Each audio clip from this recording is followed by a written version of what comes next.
네, 반갑습니다. 로터컴뱃 시스템 총괄지도사범 김대용 원장입니다.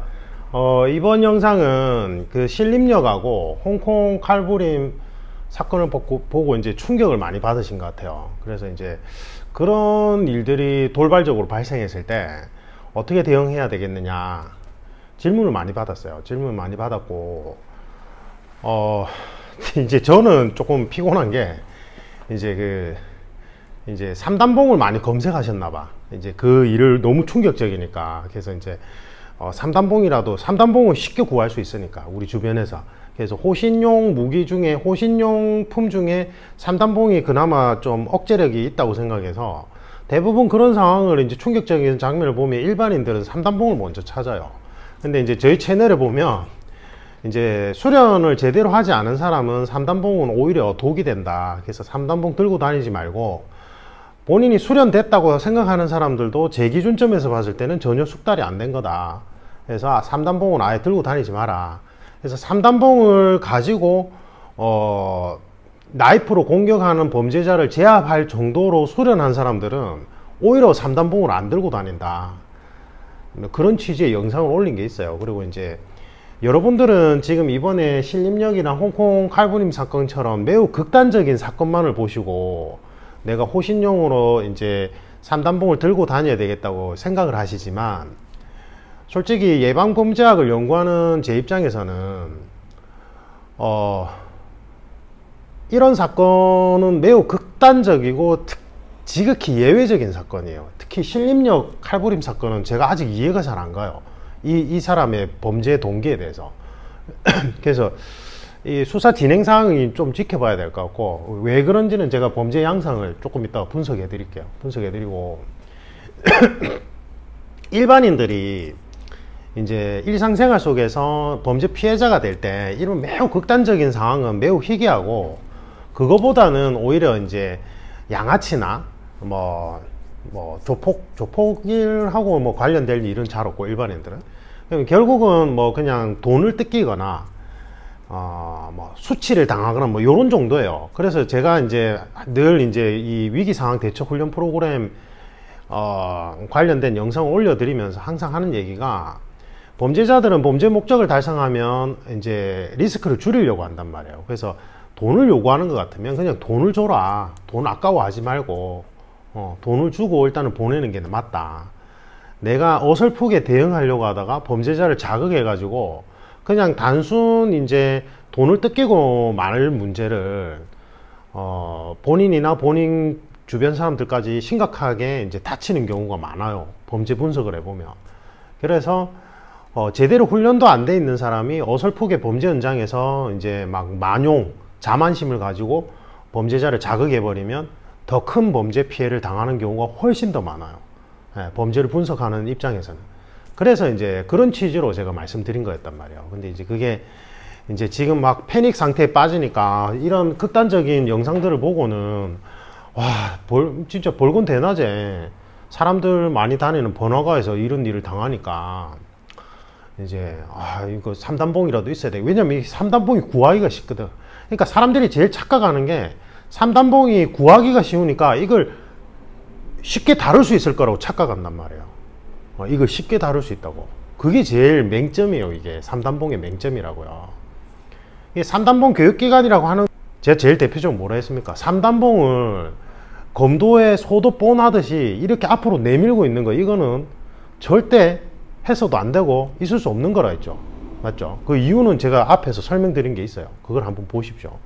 다 자세히 설명드렸어요. 자세히 설명드렸으니까 그걸 한번 보시고, 그래서 뭐 그런 쪽의 영상을 몇 번 따라 해보면 내가 이거를 자유자재로 서서 저렇게 무지막지하게 칼로 공격하는 묻지마 범죄자에게 효과적으로 내가 대응할 수 있을 거라는 착각, 자만심, 그게 오히려 더 큰 문제를 일으켜. 제가 말하는 더 큰 문제는 이제 주변 사람들까지 휘말리게 하거나, 내가 이제 단순하게 그 3단봉 말고 다르게 대처해서 효과적으로 빠져나갈 경우의 수까지도 차단하게 돼요. 이게 요 관련된 부분은 제가 이제 동작을 예시로 들면서 조금 상세히 설명드릴게요. 그래서 요거는 일단은 변론으로 하고,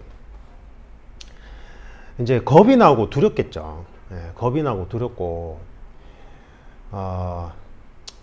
정말 안타까운 사건 같아요. 그래서 상가 고인의 명복을 빕니다. 진짜 제가 이런 사건들 분석할 때는 원래는 이제 이 영상을 띄워놓고 분석을 해드려야 더 효과적인데 그거는 피해자분들이나 피해 유가족분들 보기에 좀 그렇게 느껴져요. 저는 개인적으로. 그래서 뭐 제가 이제 강연 요청을 받아서 이제 강연을 하거나 그 다음에 이제 뭐 오프라인에서 이제 교육을 할 때 그때는 틀겠지만 이렇게 유튜브에 오픈된 영상으로 그런 영상을 트는 건 좀 아닌 것 같아요. 그래서 그거는 좀 생략하기로 합니다. 생략하기로 하고 그래서 제가 항상 제 채널에서 항상 하는 얘기는 유튜브에서 막 난립하는 가짜들이 많아요. 진짜 본인들이. 제가 말하는 가짜라는 기준은 이 도검류 무기술은 숙련도를 매우 많이 요구하기 때문에 맨손보다 더 많이 요구해요. 그건 당연하잖아요. 이거는 내 신체가 아니잖아. 내 신체를 가지고 치고 받고 그라운드로 꺾고 쪼르고 하는 것도 숙련도를 마구 요구하는데 이거는 내 몸의 일부도 아닌 도구를 가지고 상대방을 공격하거나 상대방의 공격을 막고 효과적으로 훈련하려면 맨손 무술보다 훨씬 더 많은 숙련도를 요구하는데 이게 실제로 효과를 가지려면 합을 맞춘 시연용 합을 맞춘 시뮬레이션 훈련은 한계가 있을 수밖에 없어요. 그러면 풀 스파링 위주로 교육체계가 잡혀 있는 곳에서 그걸 해야 되는데 그거는 대한검도의 검도하고 펜싱밖에 없어요. 두 개밖에 없어요. 본인들이 뭐 칼리 지도자나 아니면은 뭐 고류 검술 보건단체에서 자기들끼리 서로 이제 스파링을 할 수 있죠. 근데 그거는 제대로 된 공방의 이치를 선생으로부터 계속 체계적으로 물려받은 게 아니잖아요. 제가 대한검도의 검도라고 얘기하는 건 어쨌든 검도가 이제 현대 검도가 스포츠화 되면서 이제 장비를 착용하고 풀 스파링 위주로 이제 이러한 훈련 체계가 잡힌 게 몇백 년이에요. 몇백 년. 종합격투기도 거의 지금 20년 만에 저 정도 수준까지 올라갔잖아요. 종합격투기도 하나의 장르가 돼버렸단 말이에요. 근데 검도는요, 대한검도의 검도, 현대 스포츠화된 검도는 몇백 년이라니까요. 예. 제가 대한검도의 검도 수석 사범할 때 저는 한 선생님만 모셨거든요. 저희 선생님한테 20년 가까이 수련했어요. 예. 매일 나간 건 아니지만. 근데 저희 선생님도 그 위에 구단 선생님께 몇십 년을 수련했어요. 그러니까 풀 스파링으로 그렇게 전수가 되는 거예요. 하루에 막 주짓수처럼 막 4~5명씩 3~4명씩 풀 스파링 해가지고 그게 매일 쌓이보세요. 그게 풀 스파링 경험치기 얼마나 많이 쌓이겠냐고요. 주짓수처럼 그래요. 그러니까 도검류는 그런 식으로 해서 숙련도를 올려야 돼요. 근데 그런 사람은 그런 종목이 없잖아요. 검도랑 펜싱 두 개밖에 없어요. 없어요. 근데 이제 검도는 일단 양손으로 하다 보니까 한 손으로 할 때 그게 어떻게 변형되고 적용되고 이건 또 다른 연구의 분야니까 변론으로 하고. 근데 그 정도 기준으로 잡았을 때 제가 생각할 때는 이 3단봉을 가지고 흉악 범죄자 있죠. 이 지금 범죄자들을 여러분들은 되게 만만하게 보시는데 범죄자들은 폭력에 노출되어 있는 사람이에요. 신림역의 범죄자는 전과 17범이란 말이에요. 폭력 전과만 3범이고 사람을 어떻게 때리는 게 효율적인지 자기가 본능적으로 체감하는 사람이에요.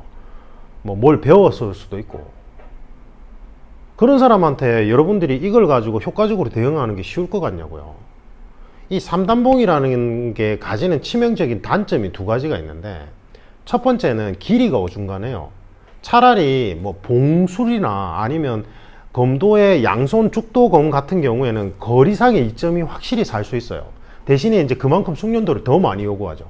근데 숙련만 되고 나면 긴 봉을 든 사람이나 그 다음에 이제 양손검 죽도를 든 사람이 숙련만 돼 있다면 맨손 무술가들은 종합격투기 챔피언이 와도 안 돼요. 택도 없어요.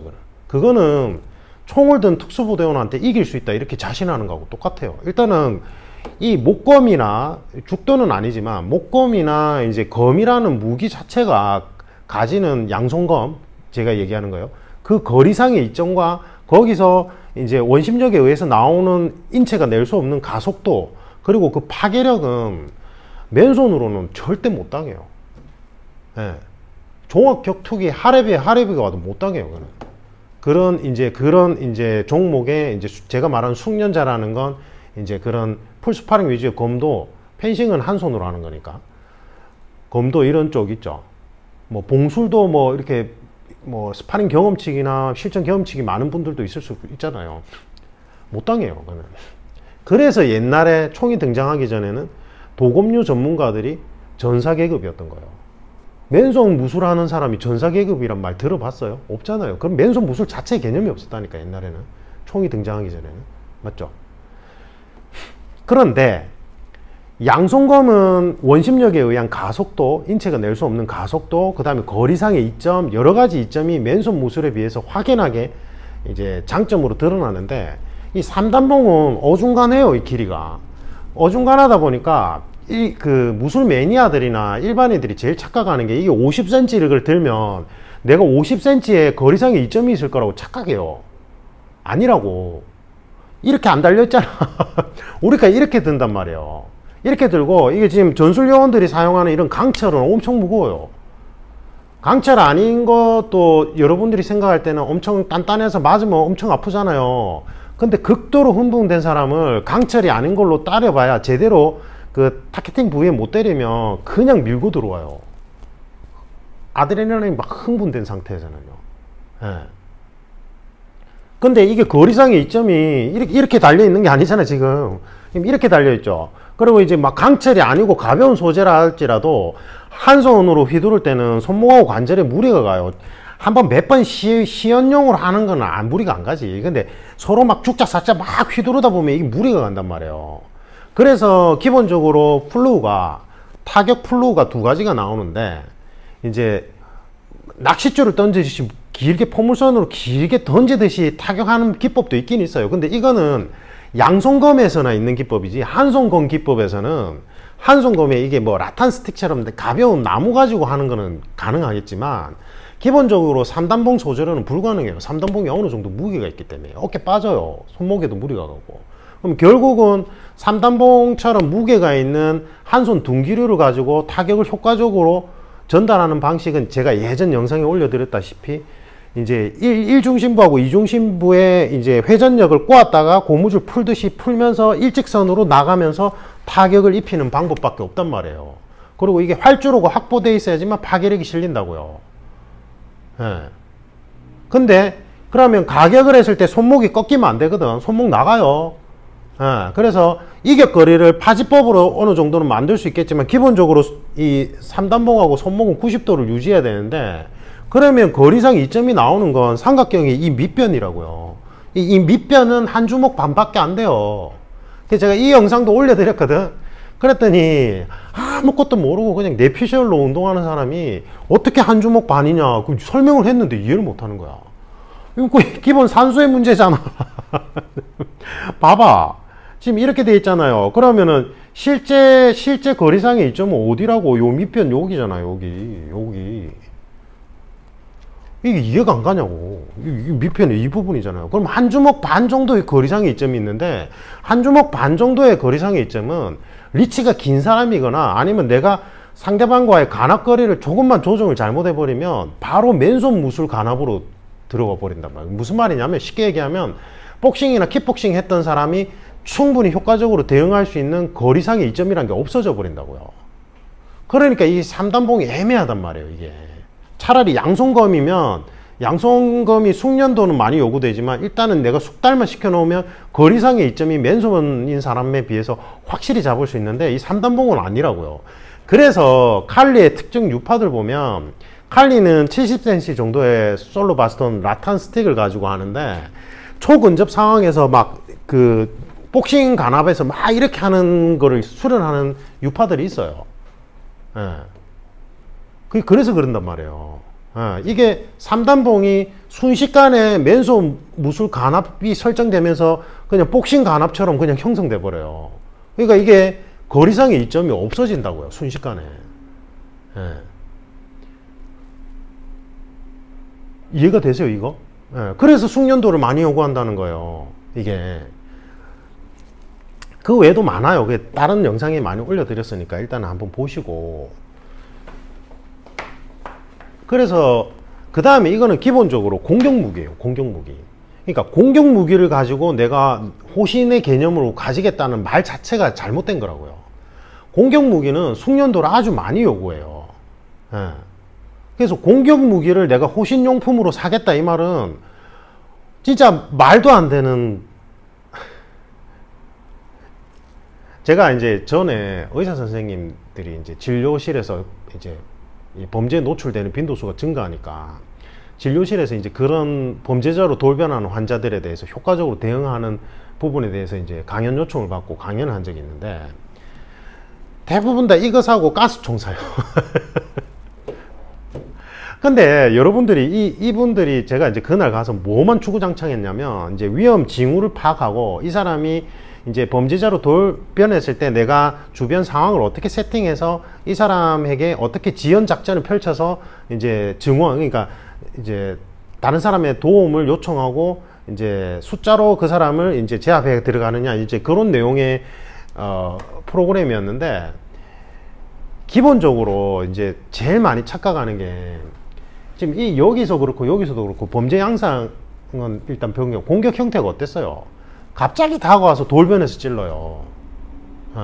그러니까 이게 지금 공격무기랬잖아요. 이 공격무기를 내가 효과적으로 들고 상대방을 제압하려면 일단은 거리상에 확보가 된 상태에서 가능해요. 그러니까 다시 얘기하면 이게 효과적인 직업군은 경찰, 보안업체 직원분들, 이런 분들이에요. 무슨 말이냐면 경찰이나 보안업체 직원분들은 사건이 발생했을 때 출동을 나가잖아요.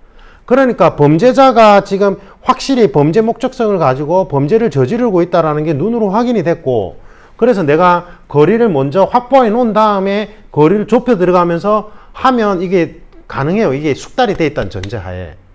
근데 보통 일반인들이 범죄 피해를 당하는 경우에는 돌발적으로 전혀 예상치 못하게 피해를 받는단 말이에요. 물론 이제 내가 칼에 찔리자마자 반응해서 3단봉으로 제압해 들어가는 훈련 방식은 있어요. 그거는 이제 현직자들 대상으로 하는 교육에는 있겠지만, 일반인들은 그런 뭐 훈련을 하면 되긴 되지만 그거는 여기에 대한 숙련도가 많이 높아진 상태에서 그 뒤에 하는 모의 상황 훈련이란 말이에요.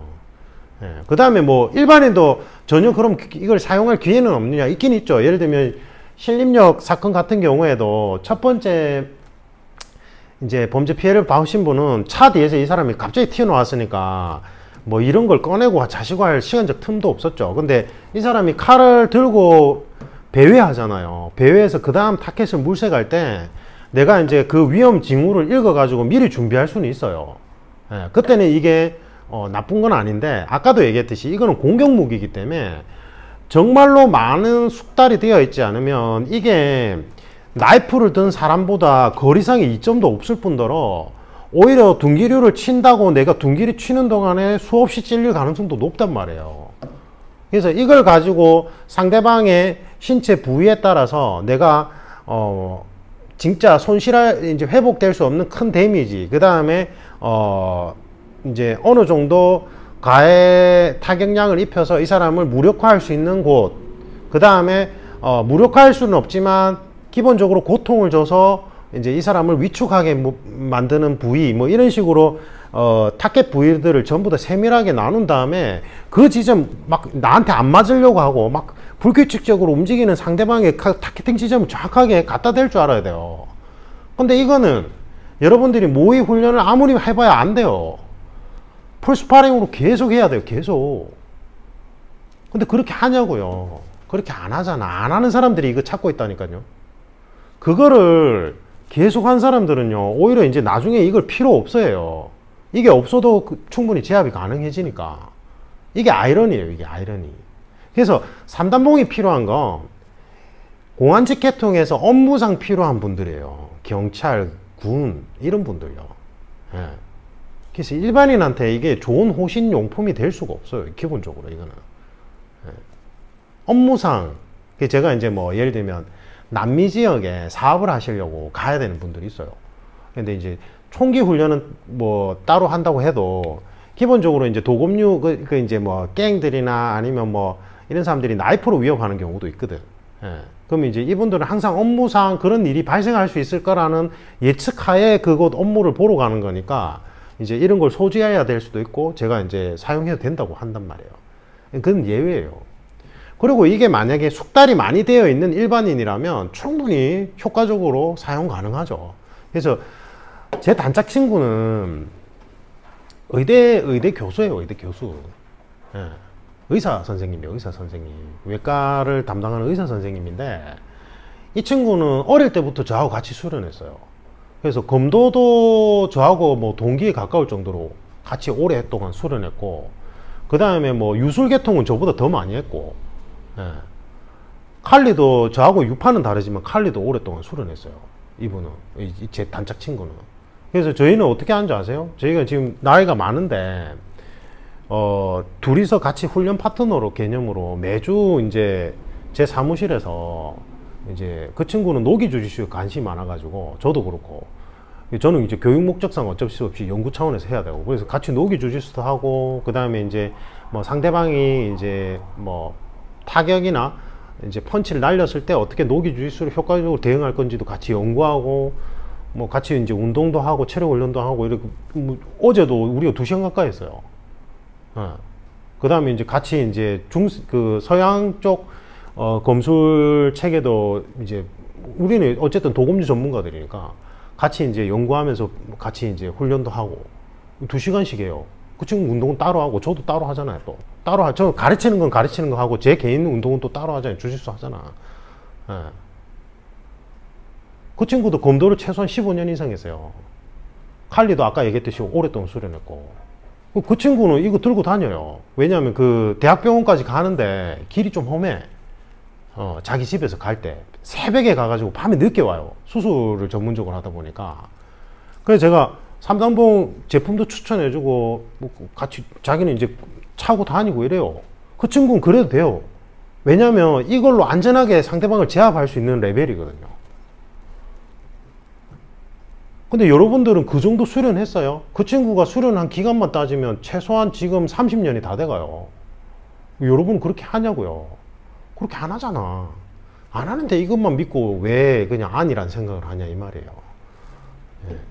그래서 이걸 보고 충격을 받아서 내가 뭔가 해야 되겠다 싶으면 제가 조금 있다가 간단한 여러분들의 일상 소지품으로 대응할 수 있는 방법은 소개를 해드리겠지만, 이거는 정말로 진짜 뭐 임시 처방밖에 안 되고 본질적으로는 여러분들이 지금 당장 하셔야 되는 거는 집 근처가 좋아요. 생활권 안에 있어야 돼. 복싱, 킥복싱, 그 다음에 대한검도의 검도, 펜싱도 좋고, 그 다음에 주짓수, 레슬링도 좋아요. 종합격투기 체육관도 좋고, 이것저것 다 분할해서 하기 싫으면 종합격투기 체육관 가도 되고. 그래서 기본적으로 내가 이제 스파링을 통해 가지고 이제 어떤 기본적인 공격 상황에 대해서 내가 저 사람이 어떠한 타이밍과 어떠한 템포로 공격이 들어오는지, 내가 어떻게 움직여서 회피할 수 있는지, 나도 반격할 수 있는지, 그게 이제 뭐 타격이든 그라운드든 상대방의 공격 신호를 읽고 내가 어떻게 대응할 건지를 집 근처 도장에서 지금부터 바로 시작을 해야 돼요. 그렇게 스파링 중심의 무술을 한 7년만 해보세요. 단일 종목으로. 이것저것 자꾸 막 이거 2년 찔끔 저거 찔끔 이렇게 하지 말고 7년만 딱 해보세요. 그럼 제가 무슨 말 하는지, 뭘 말하고 싶은지 아실 거예요. 그때 이제 그렇게 하면서 이제 이런 도검류에 관한 기본적인 상황 훈련들을 같이 격가지로 이제 보조로 배우시면 훨씬 효과적이란 말이에요. 그럼 그때쯤 돼서 이제 뭐 이런 거를 뭐 내가 호신용품으로 쓸 수 있겠다 이런 거는 괜찮아요. 근데 그런 경우가 아니라면 이거를 들고 다니면 안 돼요. 오히려 더 큰 위험에 빠질 수 있어요. 이건 매우 진짜 예외적인 케이스란 말이에요. 이 케이스에서는 사실은 이게 솔직히 웬만큼 훈련 안 돼 있으면 이걸 꺼낼 틈도 없어요. 이런 케이스에서는. 자, 간단하게만 찍고 제가 이제 요거를 시리즈로 올려 드릴 거예요. 지금 여러분들이 지금 막 이 사건을 보면서 너무 이제 충격을 많이 받으셔서, 근데 솔직히 이제 예방범죄학을 연구하는 제 입장에서는 이게 그렇게 뭐 특이한 케이스는 아니에요. 이게 많았고 이런 일들을 보면서 내가 내 몸을 진짜 지극히 저런 야만스러운 상황에서 내가 인간으로서의 존엄성을 지키기 위해서 무언가 해야 되겠구나 해서 실천하는 분들이 있고, 그냥 에이 막 냄비 끓듯이 아 요거 한번 알아보자 해놓고는 또 이제 일상생활에서 잘 없거든. 내가 살아갈 때는 또 흐지부지 하면서 운동 안 하고 맨날 유튜브로 이제 보면서 대리만족 느끼면서 그래 발차기는 저렇게 하는 거지 하고 키보드 워리어가 되는 거예요. 키보드 워리어가 되면 자기가 전지전능해져. 완전 절대 고수가 되거든요. 그러면 안 됩니다. 요거는 이제 간단하게만 짚어드릴게요. 그래서 요거 오늘의 이론을 기본적으로 알고는 있어야 되니까 간단하게 짚어드리고, 제가 이제 마지막으로 마칠 때 간단한 소지품으로 만약에 진짜 이런 일이 진짜 급박하게 당했을 때, 지금 막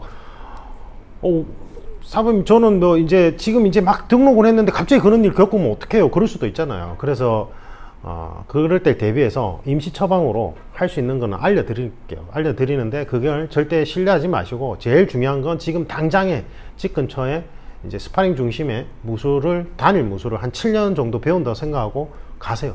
알겠죠? 코도도 너무 좋고, 코도도 좋아요. 진짜 좋아요. 그 다음에 복싱, 킥복싱, 종합격투기, 대한검대, 검도, 펜싱 이런 거. 그러니까 스파링 위주로 일단 되어 있는 무술을, 단일 무술을 일단은 7년 이상은 해야 돼요. 제가 생각할 때는. 알겠죠? 주짓수도 좋고, 레슬링도 좋고. 범죄 양상은 제가 이제 약간 이해가 안 가는 부분이 있다 했잖아요. 이 사람을 보면 이 정신 이상자인데, 이 사람이 타켓으로 잡은 건 그 쇼핑몰에 있는 여성분들이에요. 그러니까 보통은 정신질환자라 할지라도 범죄자들이 범죄 행위를 저지를 때는 범죄 목적성을 수월하게 달성할 수 있는 대상을 골라요. 예, 보통 이제 노약자들인 거죠. 근데 제가 이제 이 신림역 사건은 이해가 안 가는 게, 이 사람이 계속 남자들만 공격을 해요. 그리고 커플이 지나가는데 커플도 여성분이 아니라 남자만 공격을 해요. 제가 그걸 보고 처음 이해가 안 갔어요. 그래서 보통 일반적인 범죄자의 패턴하고는 안 맞거든요.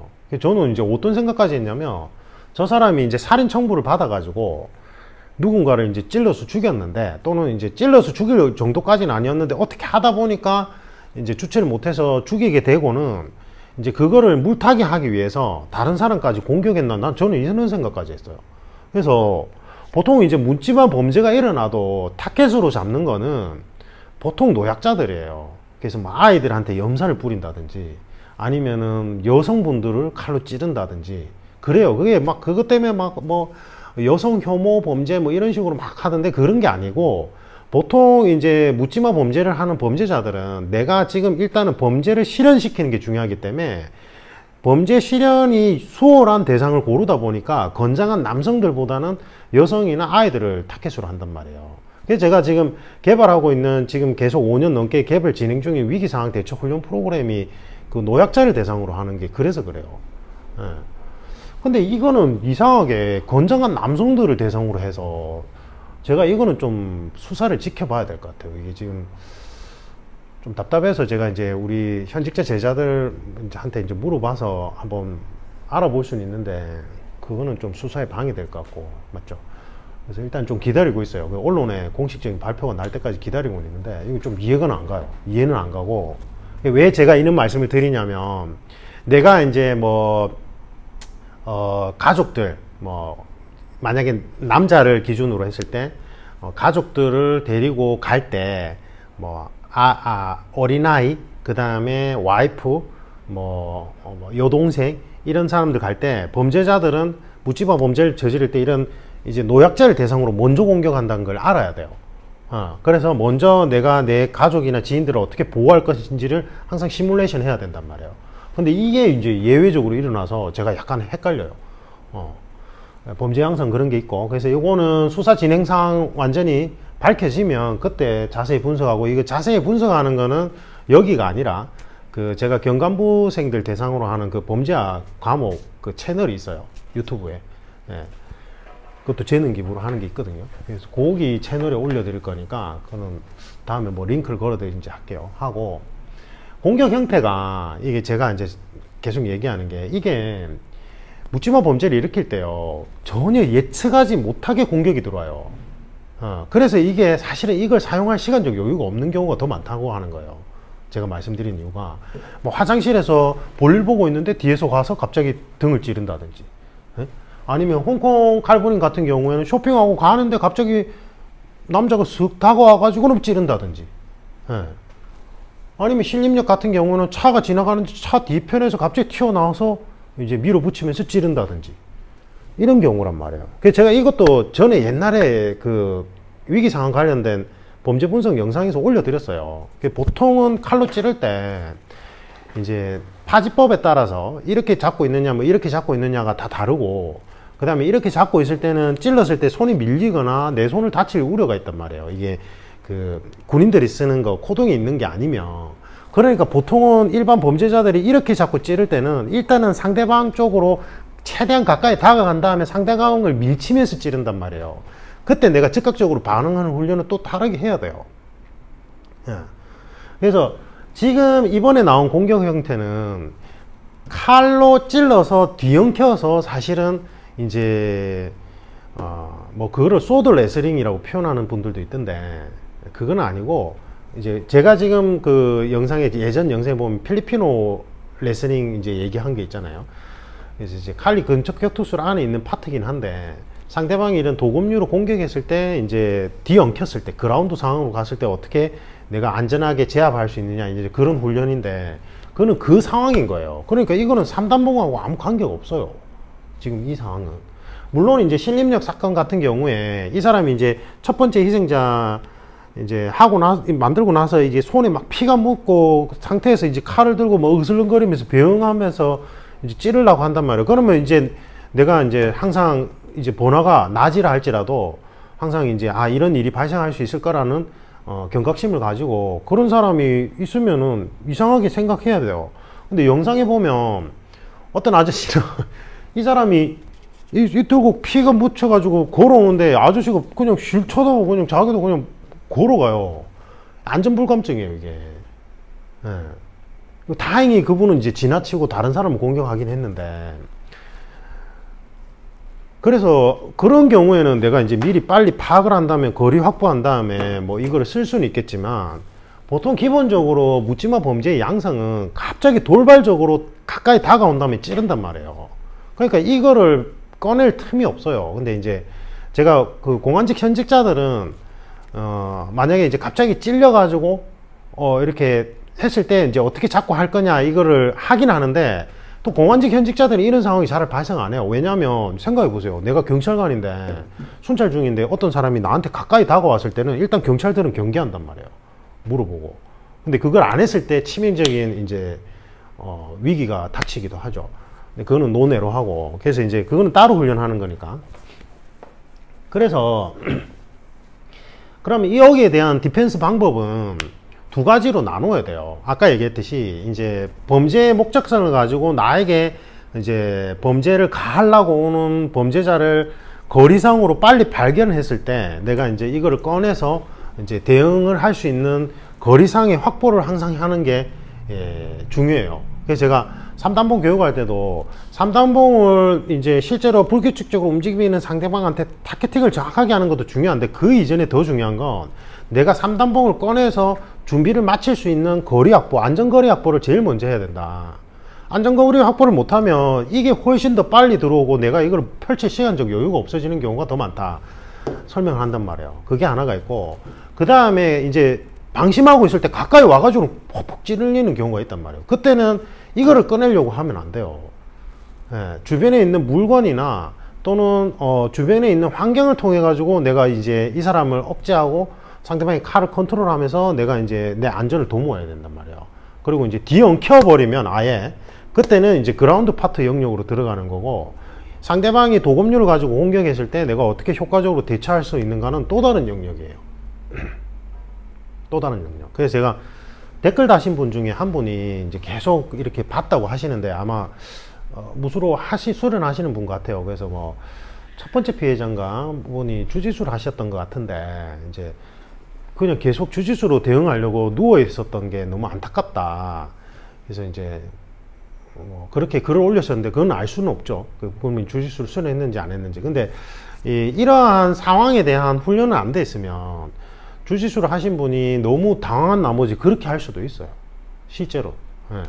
그래서 제가 필리핀어 레슬링 이제 본격적으로 수련, 오프라인 수련에서도 가르쳐 드리고 있는데, 지금 이제 기초 개념만 하고 있죠. 기본적인 그라운드에 대한 이해도가 없으니까, 수련생들이.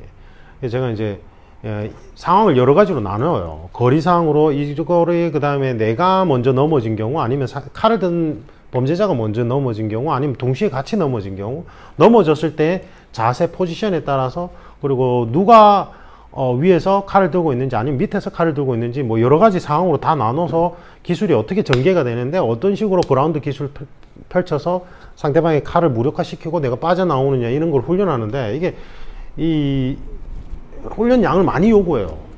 예. 그래서 이제 그거는 변론을 하고, 일단은 이게 공격이 어떻게 들어오는지 루트는 정해져 있기 때문에 거리를 일단 충분히 확보한 다음에서 서로 이제 공격하는 연습, 이 두 가지로 연습을 한단 말이에요, 실질적으로는. 그래서 그거는 제가 다른 영상에서 많이 올려드렸고, 조금 이따가 3단본 말고 기본적인 여러분들 휴대 물품으로 할 수 있는 거는 간략하게 설명을 드릴게요. 대응 전략은 이게 너무 오래 걸려요. 이게 제가 이제 보통 강연 요청 받으면 이제 직업군에 따라서, 그 다음에 이제 뭐 일반인이라면 일반인들의 생활 패턴에 따라서 어떻게 위험 징후를 파악하고, 어떻게 리스트를 작성해서 이제 본인의 위험 징후, 이제 실제로 업무하고 있는 공간 또는 업무상 특징에 따라서 어떻게 위험 징후를 파악하는지, 그게 제일 중요하거든요. 그래서 리스트를 만들고 어떻게 파악해서 위험 징후를 포착해서 이제 각 상황별로 어떻게 이제 시뮬레이션을 짜는지, 그 다음에 이제 내가 가지고 있는 나의 자산, 뭐 예를 들면 나는 예를 들면 대한검도를 한 15년 했어. 그렇다면 이분이 가지고 있는 자산을 활용해서 어떻게 범죄자한테 효과적으로 대응할 건지, 아니면 뭐 유도를 나는 취미로 한 5년 이상 했어. 이러면 이제 유도 기술을 가지고 어떻게 대응할 건지, 이게 내가 가지고 있는 자산으로 어떻게 대응할 건지는 이제 마지막에 문제예요. 그리고 이제 현장은, 필드 상황은 항상 정해진 형식대로, 시나리오대로 절대 안 흘러가요. 뭐 예를 들면 조그마한 돌이 있어가지고 내가 그 돌에 내가 먼저 넘어질 수도 있어요.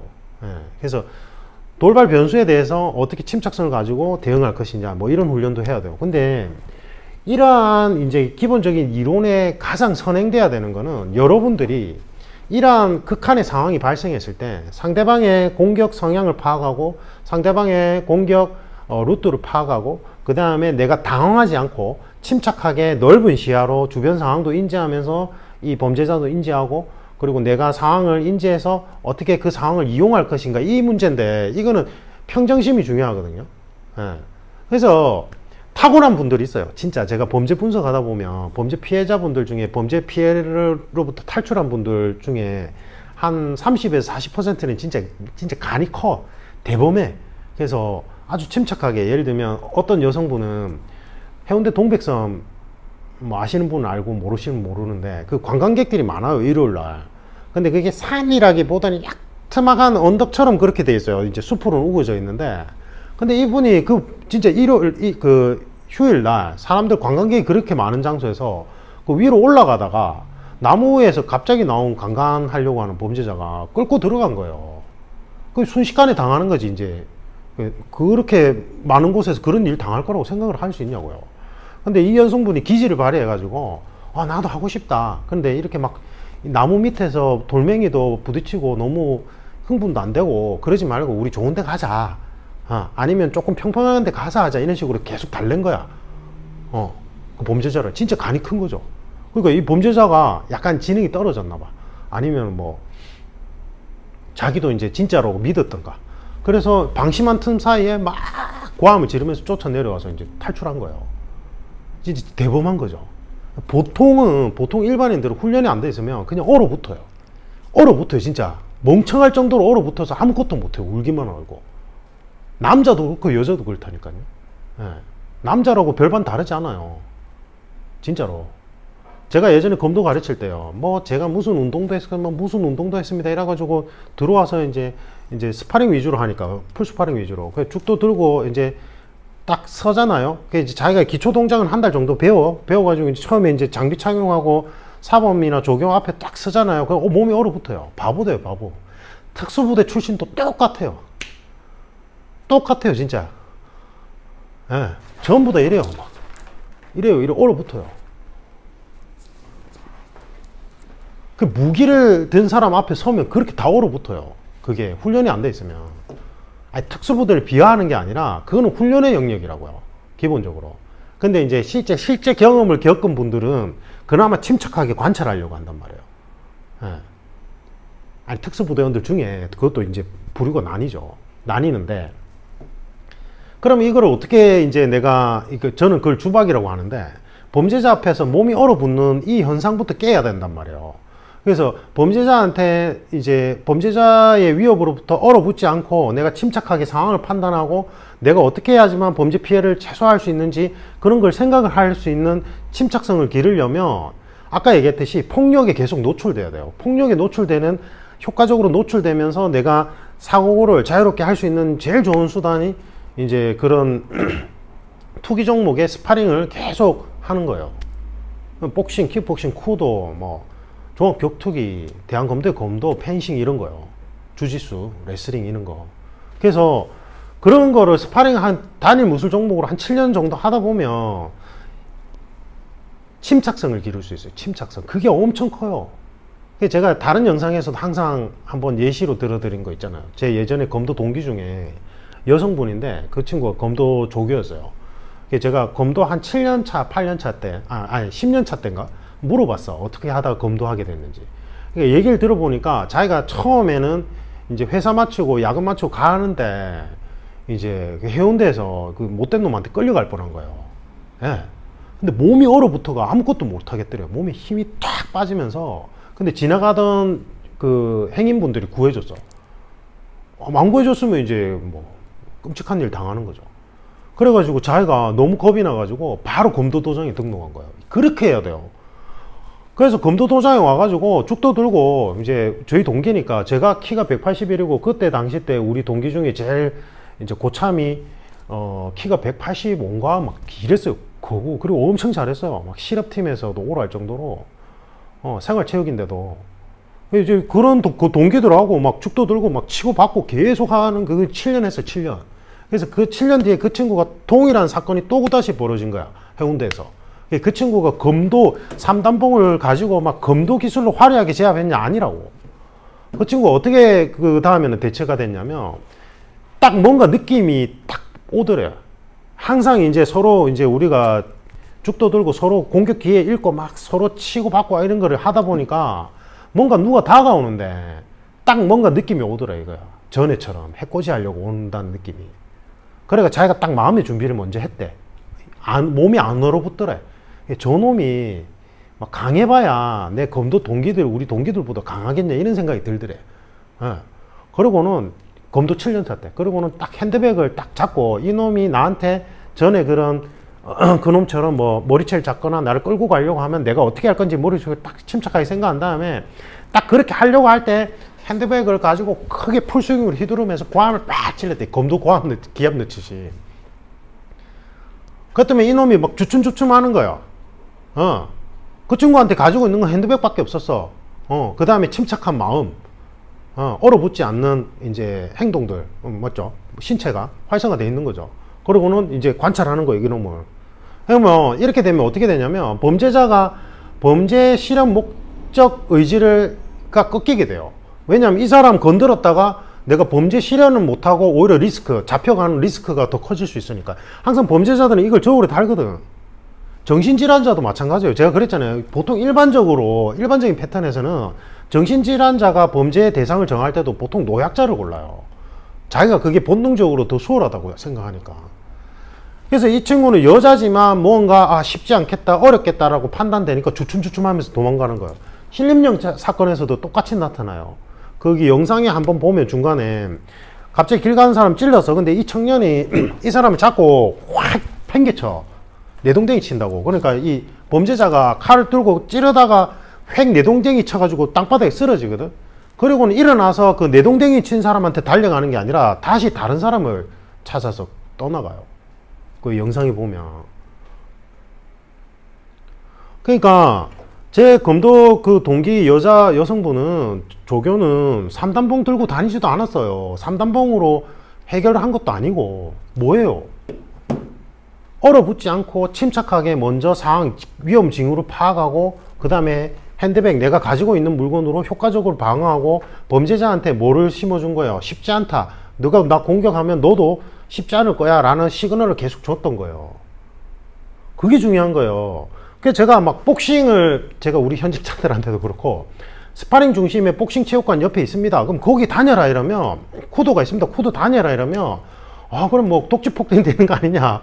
그리고 상대방이 나이프 들고 있는데 내가 주먹으로 때리는 수가 있겠느냐. 뭐 이러는데, 그게 아니라니까. 복싱 기술로 상대방을, 범죄자를 이제 제압하라는 게 아니라, 그렇게 계속 이렇게 폭력에 노출되어 있는 스파링 위주의 투기 종목을 계속 하다 보면, 계속 그 부분에 대한 내가 면역이 생기기 때문에 이런 상황에서 침착성을 기를 수 있는 거예요. 그게 제일 좋은 호신술이에요. 예. 당황하지 않고. 만약에 이제 주짓수를 제대로 했잖아요. 그 제가 아는, 제가 지금 다니는 체육관의 우리 퍼플 레벨들이라면, 갑자기 칼로 공격당하면 당황할 수는 있겠지만, 만약에 칼로 공격당하면서 뒤엉키잖아요. 그럼 제가 지금 다니고 있는 도장의 퍼플들 레벨이 높아요, 이 친구들이. 그럼 만약에 이 친구들 기준점이라면 훈련이 안 돼 있더라도 만약에 칼이 찔리면서 뒤엉켜서 넘어졌을 때 제가 볼 때 순식간에 제압할 수 있어요, 이 친구들이라면. 바로 기술 들어온다고요, 본능적으로. 찔려서 데미지는 있겠지만. 근데 이제 숙련도가 좀 떨어지면 바로 즉각적으로 대응하기가 힘들겠죠. 네. 그 다음에 아마 당황 안 할 거예요. 일단은 자기가 그라운드 상황에서는 하도 이제 그런 상황, 이제 막 이렇게 스파링의 경험치가 많기 때문에 이제 일단은 침착성은 가질 거란 말이에요. 그럼에도 불구하고 이제 제가 막 그러거든요. 주짓수 같이 하는 이제 동료들한테 이렇게 찔렸을 때 대비해서, 또는 칼로 찔렸을 때 주짓수 기술로 효과적으로 대응하는 것도 한번 머릿속으로 한 번씩은 생각해봐라. 그것만 해도 엄청 도움된다, 이렇게 얘기는 해요. 이게 이제 시뮬레이션 훈련이 필요한 이유 중에 하나기도 하죠. 맞죠? 제가 조금 있다가 실제 상황에서 여러분들이 이제 훈련은 안 돼 있는데 갑자기 일이 벌어졌을 때 제일 효과적으로 할 수 있는, 여러분들 수준에서 할 수 있는 거를 설명을 드리는데, 이거는 진짜 임시 처방이고, 제일 중요한 건 지금 당장 여러분들 집 근처나 회사 근처에 복싱, 킥복싱, 주짓수, 종합격투기, 킥복싱, 그 대한검대 검도, 펜싱, 쿠도 뭐 이런데 스파링 위주로 그라운드나 타격이 잘 잡혀있는, 교육체계 잡혀있는 곳에 등록하세요. 그게 제일 중요해요. 3단봉 배우러 가지 말고 그거부터 하란 말이에요. 그거부터. 그거를 저를 믿고 한 7년 정도만 해보세요. 그 단일 종목으로. 일단은. 예. 그게 제일 중요합니다. 알겠죠? 일단은 제가 조금 이따 다음 영상으로 한번. 제가 여러분들이 이제 일상용품으로 이제 갑자기 칼 공격을 당했을 때 어떻게 효과적으로 대처할 수 있는지를 설명을 드릴 건데, 전제 조건은 제가 아까 얘기했듯이 여러분들이 집 근처 뭐 체육관에서 이제 뭐 복싱, 킥복싱 뭐 이런 종목들을 한 7년 정도 해야지만 이 지금 방법들도 효과적으로 나와요. 근데 그렇게 안 했다면 여러분들끼리, 친구들끼리 서로 이런 게임 하듯이 한번 연습을 해보는 것도 좋아요. 그래서 고무 나이프 이런 거 인터넷에 잘 파니까 고무 나이프 있잖아요.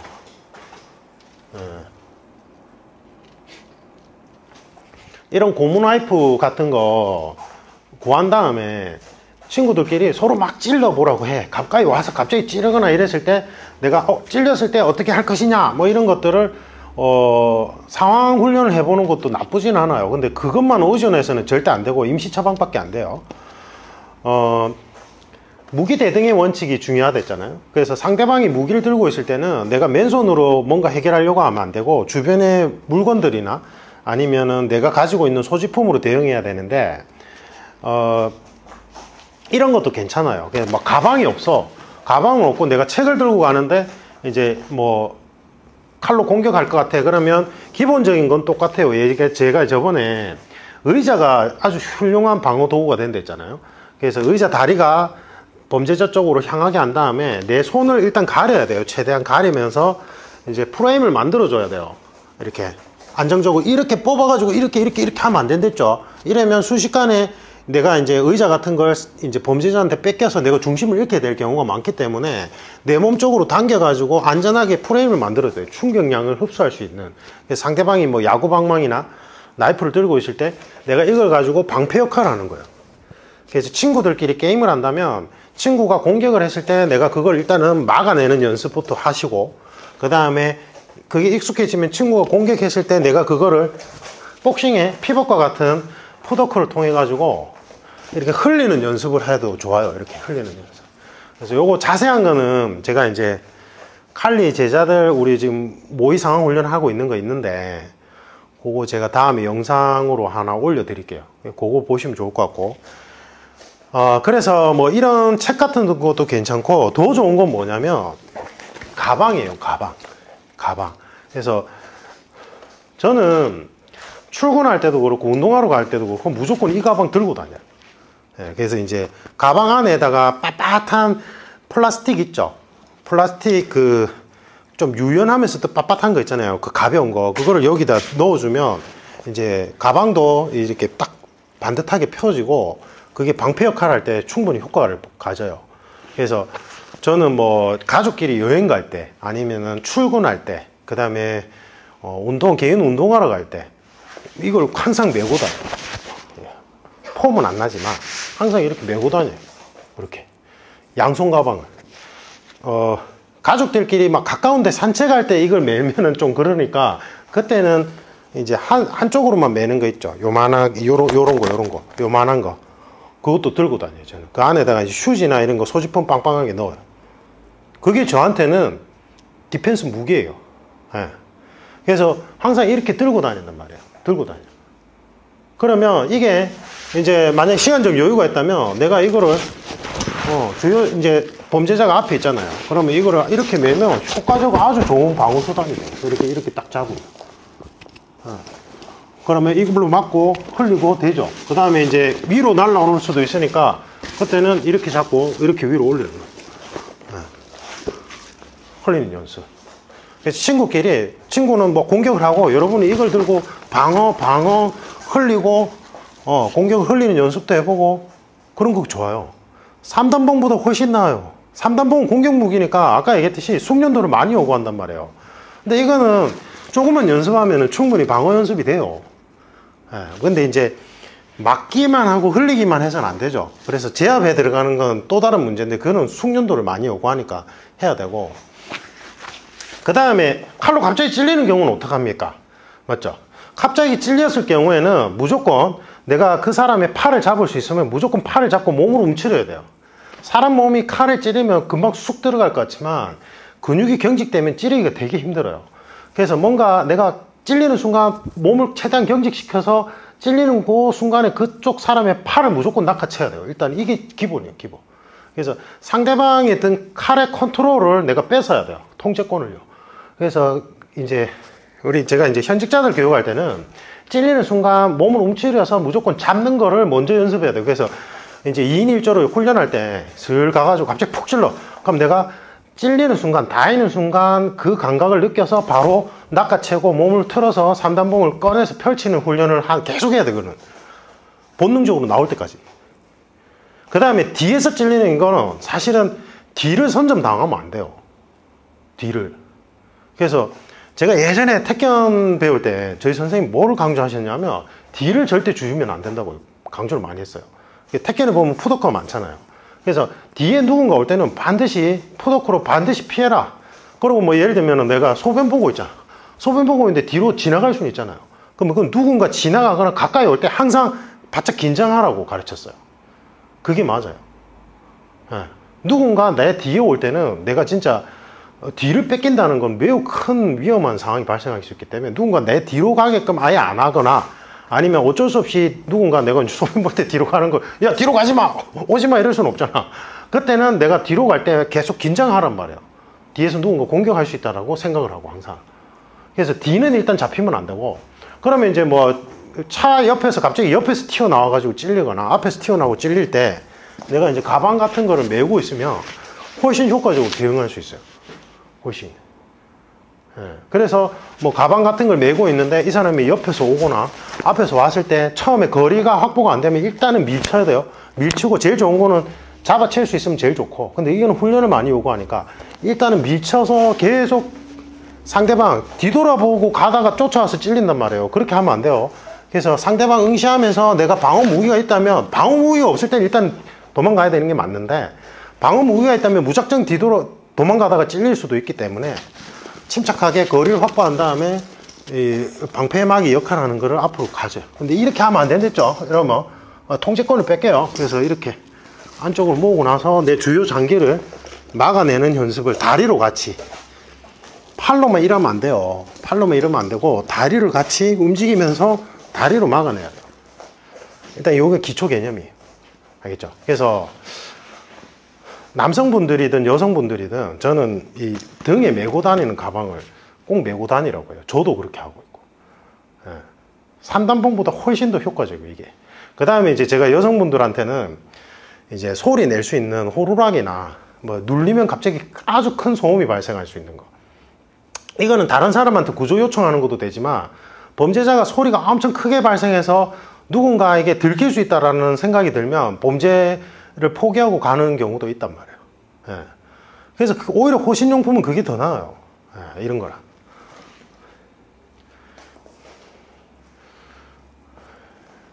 그 다음에 이제 정 안 되면 스마트폰 같은 거 들고 이제 우리가 이제 파칼 이 역검으로 잡았을 때 공격하는 게 있거든요. 그럼 이제 스마트폰을 가지고 이제 나이프 든 사람을 방어하면서 이제 치는 게 있는데, 그거는 훈련을 해야 돼요. 훈련 안 하면 안 되고. 됐죠? 어쨌든 숙련되지 않은 공격 무기로 방어를 하려고 하면 더 큰 위험을 초래할 수 있습니다. 훨씬 더 그런 사례가 많아요. 그래서 그냥 제가 추천드리는 건 가방, 책 이런 거. 그 다음에 일상생활 속에서 항상 뒤는 잡히지 마세요. 뒤에 누가 지나갈 때는 일단 긴장을 하셔야 돼요. 뒤에 누가 항상 나 옆에 다가온다는 건 인지를 하고 있어야 된단 말이에요. 그게 번화가든 아니면 공용 화장실이든 뭐든지 간에. 알겠죠? 이상입니다. 도움 되셨길 바랍니다.